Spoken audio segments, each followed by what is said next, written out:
बच्चों, आज हम लोग इस टॉपिक में हम लोग सीखेंगे कि difference between crystalline and amorphous solid, जो आपके सामने एनसीईआरटी में लिखा हुआ है।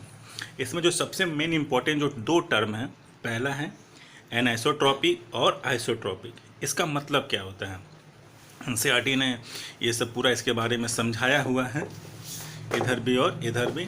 तो पूरा हम समरी हम एक जगह हम लोग पढ़ लेते हैं। तो सबसे पहले क्या होता है, शेप आपको जानते ही हैं। डिफिनिट क्रिस्टलाइन में जो ज्योमेट्री बनेगी वो हमेशा क्या होगी, फिक्स होगी, ज्योमेट्रिकल शेप में होंगे, जबकि एमॉर्फस में रेगुलर होगा, आप जानते हैं। मेल्टिंग जो पॉइंट होता है इसका, जो चूँकि क्रिस्टलाइन सॉलिड जो होता है, पार्टिकल जो होते हैं एक डिफिनिट पैटर्न में होते हैं, तो इनका मेल्टिंग पॉइंट और बॉइलिंग पॉइंट जो होता है, या सीधे हम कहेंगे इसका जो कैरेक्टरिस्टिक जो टेम्परेचर होता है वो बिल्कुल फिक्स होता है। शार्प मतलब बिल्कुल फिक्स होता है। हाँ, उसमें थोड़ा सा 0.5 केल्विन की थोड़ा सा इम्प्योरिटी आ सकती है, मतलब चेंजेस आ सकता है due to presence of impurity, लेकिन बिल्कुल शार्प होता है। जबकि ये जो आपका एमॉर्फस सॉलिड है, ये क्या होता है, gradually shorten over A change range of a temperature. मतलब क्या हुआ कि ये सब जब आप किसी एमॉर्फस सॉलिड को आप गर्म करेंगे तो धीरे धीरे पहले वो क्या करेंगे, सॉफ्ट होंगे। जैसे कांच है, ग्लास है, ग्लास को जब आप गर्म करते हैं तो धीरे धीरे पहले सॉफ्टनेस होता जाता है। तो इनका जो शेप होता है पूरी तरह से फिक्स नहीं होता है, ज्योमेट्री इनकी बिल्कुल फिक्स नहीं होती, कुछ ना कुछ चेंजेस होते रहेंगे। क्लीवेज है, जब हम कट करेंगे क्रिस्टलाइन सॉलिड को तो बिल्कुल हाफ भागों में बढ़ जाएंगे, इक्वली भागों में बढ़ जाएंगे। लेकिन जब हम एमॉर्फस को काटेंगे तो इसमें कुछ ना कुछ चेंजेस आ रहे हैं। जैसे मान लीजिए ये आपका एक एमॉर्फस सॉलिड है, जब इसको हम तोड़ेंगे तो आपको तो ऐसा लगेगा बाहर से कि बिल्कुल आपने सही काटा है, जैसे ग्लास को आपने सीधा कर, लेकिन हम थोड़ा सा नज़दीक से देखेंगे, माइक्रोस्कोपिक लेवल में देखेंगे तो, या फिर आप ईंटे को ही देख, जब आप काटेंगे कुछ ना कुछ इसमें इरेगुलर फॉर्म में कटेगा ये, ठीक है। हीट ऑफ फ्यूजन, मतलब कि इनका जो हीट ऑफ फ्यूजन होता है बिल्कुल फिक्स होता है ड्यू टू क्रिस्टलाइन सॉलिड, क्योंकि सभी के पार्टिकल जो डिस्टेंस होता है वो बिल्कुल क्या होता है, इनके बीच का पार्टिकल डिस्टेंस बिल्कुल फिक्स होता है। इंटरमॉलिक्यूलर फोर्सेस भी क्या होंगे, बिल्कुल फिक्स होंगे। तो जाहिर है कि इनका जो हीट ऑफ फ्यूजन भी होगा बिल्कुल फिक्स होगा। इनका जो हीट ऑफ फ्यूज़न होगा फिक्स नहीं होगा, क्योंकि कुछ पार्टिकल जो होता है यहाँ पे है, कुछ पार्टिकल इतनी दूरी पे है, तो कुछ पार्टिकल इतनी दूरी पर है, तो इनका फोर्स ऑफ अट्रैक्शन अलग है, इसका फोर्स ऑफ अट्रैक्शन अलग है, तो इनका इस तरीके का हीट ऑफ फ्यूजन भी क्या होगा, अलग अलग होगा। हाँ, लेकिन ये जैसे मान लेते हैं कि इसका मान लेते हैं मेल्टिंग पॉइंट, बॉइलिंग पॉइंट मान लेते हैं कि आइसोट्रोप क्रिस्टलाइन सॉलिड का क्या होगा, 1130 है मान लेते हैं। तो ये बिल्कुल, अगर मान लीजिए सोडियम क्लोराइड है, इसका मेल्टिंग पॉइंट या बॉइलिंग पॉइंट हम देखेंगे 1130 है, तो बिल्कुल फिक्स है 1130 पे ही मेल्ट करेंगे, ठीक है ना। लेकिन अगर मैं एमॉर्फस सॉलिड की बात करूं तो इसमें अगर मैं किसी चीज़ को गर्म करता हूं, मेल्ट करने की कोशिश करता हूं, तो एक रेंज में क्या होते हैं, ये मेल्ट करते हैं। जैसे मान लेते हैं कि ये 230 से लेकर के 260 के बीच में ये रेंज में मेल्ट करेंगे। क्यों करेंगे, क्योंकि नेचर ऑफ पार्टिकल जो होता है, या फिर हम कहते हैं पार्टिकल जो डिस्टेंस है वो वेरी करता है, यहाँ पे फोर्स कम, यहाँ पे फोर्स ज़्यादा है, तो वेरीज करने के चलते क्या होता है, इनका रेंज जो होता है हीट ऑफ फ्यूजन या फिर मेल्टिंग पॉइंट अलग अलग होगा, या किस रेंज में आपका मेल्ट कर जाएंगे, ठीक है। अब बात करते हैं एनाइसोट्रॉपी क्या होता है और आइसोट्रॉपिक इन नेचर क्या होता है। एनाइसोट्रॉपिक इन नेचर में हम बात करेंगे, पहले हम लिखेंगे एनाइसोट्रॉपिक नेचर।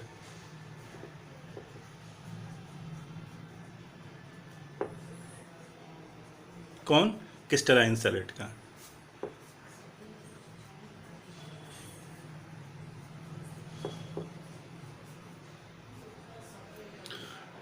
एनाइसोट्रॉपिक किससे कहते हैं, जिसमें मान लेते हैं कि ये कहता है कि जैसे कुछ फिजिकल प्रॉपर्टी, जैसे रिफ्रैक्टिव इंडेक्स हैं, ठीक है ना, रिफ्रैक्टिव इंडेक्स है, परमिटिविटी है, और भी कुछ फिजिकल क्वांटिटी होती हैं जो डिपेंड करता है, डायरेक्शन पर डिपेंड करता है, डिपेंड्स ऑन डायरेक्शन। क्यों, इसका रीजन मैं लेता हूँ, क्योंकि नेचर ऑफ पार्टिकल्स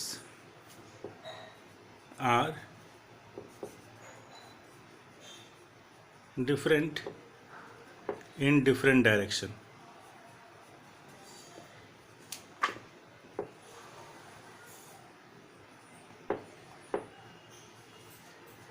ये डायरेक्शन है, ठीक है ना, डिफरेंट डायरेक्शन में, कि nature of particles are different in different direction.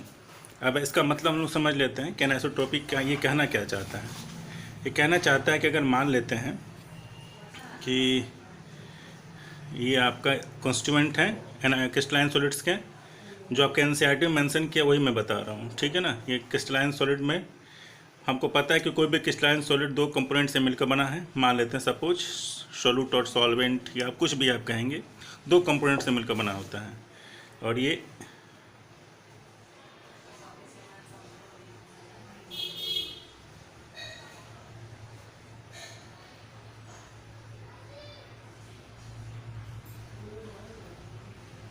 ठीक है ना। अब मैं क्या करता हूँ, अगर मैं इस डायरेक्शन में देखता हूँ तो नेचर ऑफ पार्टिकल देखिए, मान लीजिए इसको ए माना इसको बी माना, तो ए बी मिला, ठीक है ना, बात समझ में आ रहा है। और अगर मैं इस डायरेक्शन में काटता हूँ तो यहाँ पे सिर्फ क्या मिल रहा है, ए और ए मिल रहा है। और मैं अगर इससे काटता हूँ तो क्या मिलता है, यहाँ पर बी और बी मिलता है, ठीक है ना, बात समझ में आ रहा है। तो अलग अलग डायरेक्शन में देखिए, इस डायरेक्शन में हमको ए बी मिला, इस डायरेक्शन में हमको केवल बी मिला, और यहाँ पे इस डायरेक्शन में केवल ए मिला। तो डिफरेंट डायरेक्शन में हमको डिफरेंट मॉलिक्यूल्स या डिफरेंट पार्टिकल हमको देखने को मिल रहे हैं। इसीलिए इनकी जो प्रॉपर्टी होती है, कुछ फिजिकल प्रॉपर्टी जो होती है वो क्या होती हैं, चेंज होती हैं, ठीक है ना। तो ये डायरेक्शन पर डिपेंड करती हैं। तो such a physical quantity which depends upon the direction, ठीक है ना, इज कॉल्ड एनाइसोट्रॉपिक।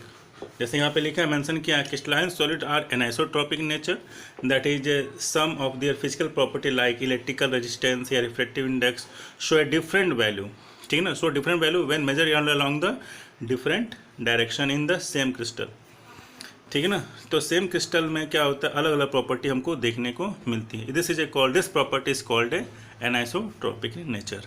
बात समझ में आ रहा है। आप खुद एनसीईआरटी मेंशन कर सकते हैं। यहाँ पे देखिए, यहाँ पर नेचर ऑफ पार्टिकल अलग है, यहाँ पर नेचर ऑफ पार्टिकल अलग है, और यहाँ पर नेचर ऑफ पार्टिकल अलग अलग है, ठीक है। अब बात करते हैं क्रिस्टलाइन सॉलिड के बाद आता है आइसोट्रॉपिक।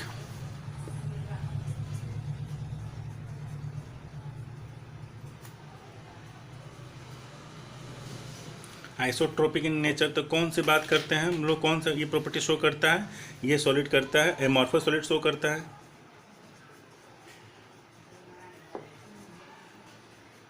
इसका मतलब क्या हुआ कि पार्टिकल को इरेगुलर मैथ पैटर्न में पाए जाते हैं, इधर उधर,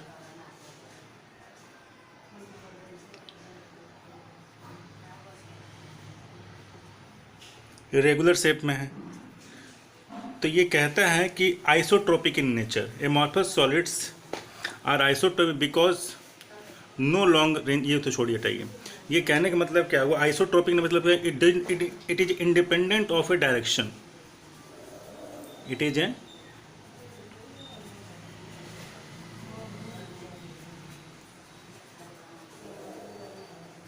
डायरेक्शन, मतलब कि किसी भी डायरेक्शन में आप करें, ऐसे चले, ऐसे करें, ऐसे करें, किसी भी डायरेक्शन में करें, सभी का फिजिकल प्रॉपर्टी लगभग क्या होता है, बिल्कुल सेम आता है। क्यों क्यों क्यों क्योंकि लगभग नेचर ऑफ पार्टिकल जो होते हैं लगभग एक जैसे चले आते हैं।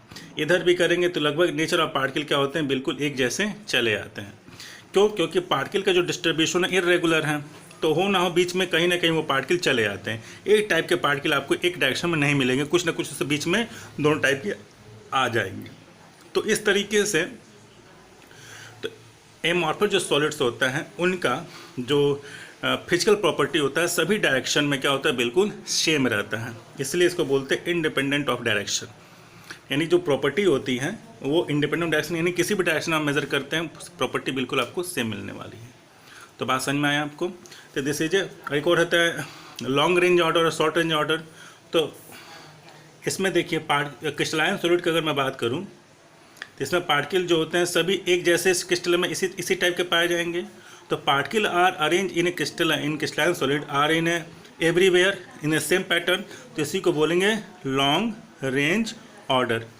जबकि एमॉर्फस सॉलिड में आपको देखिए, पहले मैं ऐसे ऐसे कर दे रहा हूँ, ठीक, और एक जगह मैं ऐसे ऐसे कर दे रहा हूँ। यहाँ पर लग रहा है ना पार्टिकल जो होते हैं वो डिफरेंट पैटर्न में है, लेकिन वो बहुत ही शॉर्ट रेंज में है, शॉर्ट एरिया में है, तो इसीलिए इसको बोलते हैं शॉर्ट रेंज ऑर्डर। यहाँ पे इसलिए बोला है शॉर्ट रेंज ऑर्डर, क्योंकि पार्टिकल जो होते हैं थोड़ी जगह पर आपको कहीं कहीं देखने को मिल सकता है कि वो एक क्रिस्टलाइन फॉर्म में है, ठीक है बच्चों, अब समझ में आ गया। तो अब अगला टॉपिक हम लोग सीखेंगे अब क्लासिफिकेशन ऑफ क्रिस्टलाइन सॉलिड। क्या लिखा है? Classification of A crystalline solid. इसको बहुत अच्छे से डिटेलिंग करके हम लोग पढ़ेंगे, ठीक है ना, ये सब। ओके।